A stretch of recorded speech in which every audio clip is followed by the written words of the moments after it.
Maligayang pagdating sa Emisarios Unidos da Luz Channel. Kung natutuwa ka sa kwentong ito ng malapit ng mamatay, pag-isipang bigyan ito ng like at mag-subscribe sa channel. Ngayon magsimula tayo sa kwento. Naganap ang aking NDE pagkatapos kong mawalan ng malay mula sa anesthetic na ibinibigay sa simula ng aking tiyan. Sa isang karanasang mas matingkad pa sa akin kaysa sa aking pisikal na buhay, natatandaan kong idinilat ko ang aking mga mata upang makita ang isang pabilog na patio na napapalibutan ng magagandang bulaklak at perpektong nakatrim na mga bakod, na pinainit ng sikat ng araw na dumadaloy mula sa langit na may batik-batik na may pantay-pantay na espasyo, malalambot na puting ulap. Habang pinagmamasdan ko ang tanawin, napansin ko ang mga pulang cobblestone na landas na humaharang at nag-uugnay sa maraming patio, na bumubuo ng masalimuot na mesh ng mga sementadong hardin na sumasalamin sa landscape hanggang sa nakikita ng mata. Nakatingin sa malayo, namangha ako sa magagandang gumugulong na burol na umaabot sa buong kanayunan, na natutuwa sa kanilang alindog. Ang mga bulaklak na tumatakip sa mga patlang at kung saan ang hangganan ng network ng mga batis ay naglabas ng pinakakahanga-hangang mga pabango na nakalalasing. Sa napakagandang lalawigang iyon, namangha ako sa matingkad na mga kulay at sa nakamamanghang kagandahan na bumabalot sa lahat. Sa lugar na iyon kung saan ang lahat ay puno ng buhay, napuno ako ng pag-ibig at kapayapaang mas malalim kaysa anumang naranasan ko noong ako ay nabubuhay sa lupa, at alam ko na ang estado ng napakagandang katahimikan ay dahil sa laganap na presensya ng Diyos. Kahit na laban sa aking pangunawa sa pisikal na parang katangian ng mga bagay ng mundong iyon, alam kong intuitive na ako ay tunay na nasa isang kaharian ng espiritu, isang di-pisikal na kaharian, isang lugar na, gayunpaman, pakiramdam ko ay ang aking tunay na tahanan. Nasa langit na ba ako? Nagtataka ako. Gayunpaman, ang tanong ko ay hindi gaanong kahihinatnan, dahil ang lugar na aking kinaroroonan ay higit pa sa inaasahan ko tungkol sa kaligayahan, kapayapaan, at pagmamahal na inakala kong iaalok ng langit. Biglang may lumitaw na tatlong lalaki. Sa harap ko, mga lalaking pamilyar ang mga mukha at tila namangha nang makita ko doon sa gitna nila. Ang mga lalaking iyon, na nakangiti ng malapad, ay nagsimulang maglakad ng mabilis patungo sa akin, at habang papalapit sila, nakilala ko ang isa sa kanila na matanda na kaibigan, si Jason, isang lalaki na, bilang isang binata, ay namatay sa isang aksidente sa sasakyan sa makalangit na kaharian. Kami ni Jason ay nag-usap sa pamamagitan ng pagpapalitan ng lakas ng pag-ibig sa pamamagitan ng komunikasyon ng makalangit na pag-ibig. Ipinaalam ni Jason ang kanyang kagalakan na makita ako, at sa pagtugon sa pag-ibig na iyon, naunawaan niya na ganoon din ang nararamdaman ko sa kanilang tatlo.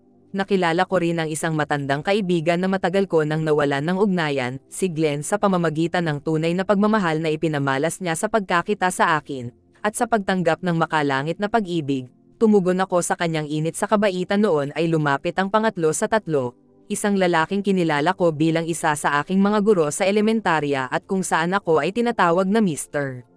Sa ikalimang baitang, si Mr. Summers ang paborito kong guro, at ang makita siya sa harapan ko sa langit ay isang pinakakasasyang pangyayari.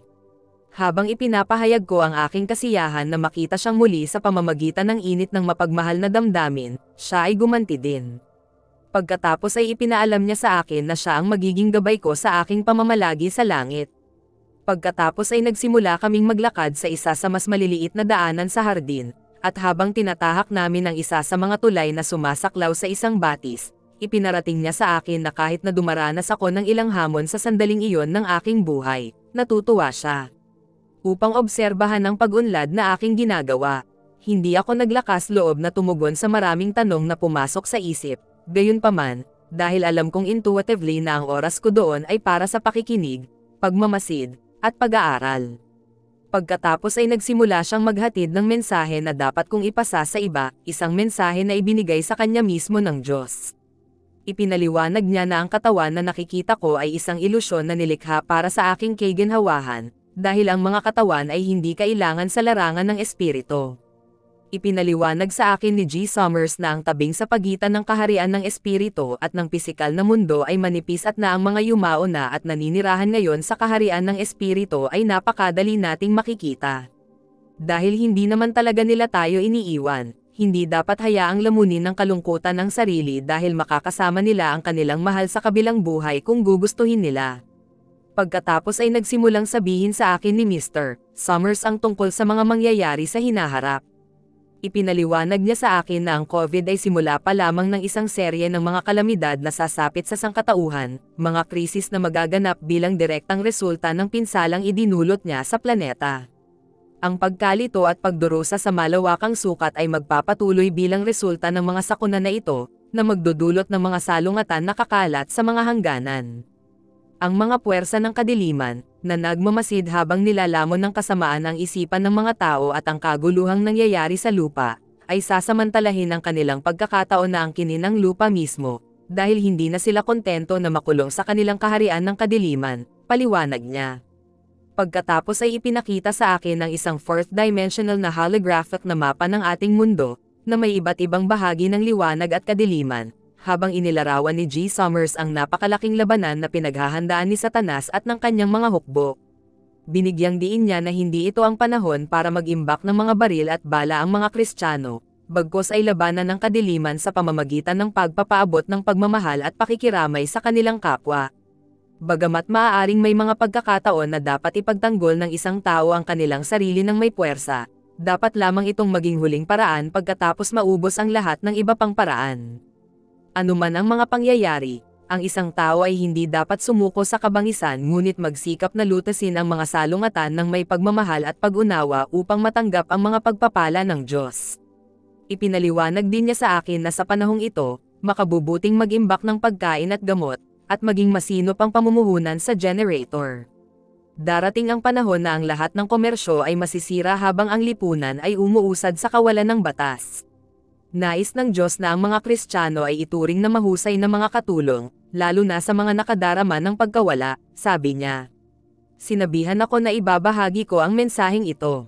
Pagkatapos ay inabot niya, hinawakan ang aking kamay, at sinabi sa akin na habang ako ay napakalapit, ako, sa isang kahulugan, ay napakalayo pa rin sa pagtupad sa aking layunin na maging isang liwanag sa panahon ng kadiliman. Ang iyong mga salita ay hindi gaanong makabuluhan dahil lamang sa comfortable kang ibahagi ang mga ito sa isang madla ng isa o dalawa, mga taong hindi karaniwang naabat ng iba, sabi niya. Huwag mag-alala tungkol sa mga degree at titulo sa kolehiyo. What really matters is what comes from the heart, he said. Kapag ang pagnanais ng iyong puso ay naayon sa Diyos, magkakaroon ka ng lahat ng gusto mo, sabi niya.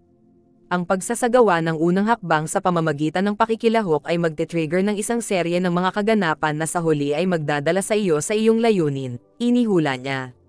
Nagsalita ang Diyos, sabi niya habang binitawan niya ang kamay ko. Bagamat tila malungkot ang tono ng mensahe, sa lugar na iyon ng banal na pag-ibig, hindi man lang ako nag-alala sa mga pangyayaring inihula nito. Napuno ako ng pag-ibig at kapayapaan ng Diyos na ayaw kong bumalik sa mga alalahanin at pangamba na maaaring mangyari sa akin sa mundo, at hindi ko nais na makaramdam ng malayo sa presensya ng Diyos.